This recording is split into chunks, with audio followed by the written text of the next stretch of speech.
తెలంగాణలో నేటి నుంచి ఇంటర్మీడియట్ పబ్లిక్ ఎగ్జామ్స్ జరుగుతున్నాయి. దీనికోసం ఇప్పటికే ఇంటర్మీడియట్ బోర్డు అధికారులు అన్ని ఏర్పాట్లను పూర్తి చేశారు. ఈ నెల 25 వరకు పరీక్షలు జరగనున్నాయి. ఉదయం 9 గంటల నుంచి మధ్యాహ్నం 12 గంటల వరకు పరీక్షలు జరగనున్నాయి. గతంలో జరిగిన ఘటనలను దృష్టిలో ఉంచుకుని ఈసారి ఇంటర్మీడియట్ బోర్డు 1 నిమిషం నిబంధనను సడలిస్తూ 5 నిమిషాల గ్రేస్ పీరియడ్ సమయం ఇస్తున్నట్టు ప్రకటించింది. ఇంటర్ పరీక్షల ప్రశ్న పత్రాలు మొత్తం 18 స్టోరేజ్ పాయింట్లలో భద్రపరిచామని తెలిపారు. 72 మంది డిపార్ట్మెంటల్ అధికారులు, 3 ఫ్లయింగ్ స్క్వాడ్, 5 టీంలతో సెట్టింగ్ స్క్వాడ్ ఇంటర్ పరీక్షలు పర్యవేక్షిస్తారన్నారు. తెలంగాణ వ్యాప్తంగా 4,88,448 మంది విద్యార్థులు పరీక్షలకు హాజరు కానున్నారు. వాచ్, స్మార్ట్ వాచ్, ఫోన్లను నిషేధించారు. పరీక్షా కేంద్రాల్లో సీసీ కెమెరాలు ఏర్పాటు చేశారు.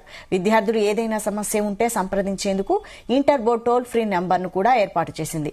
పరీక్షా కేంద్రాల వద్ద 144 సెక్షన్ అమలులో ఉంది. ఇదే అంశంపై మరిన్ని డీటెయిల్స్ మా ప్రతినిధి సతీష్ అందిస్తారు. సతీష్.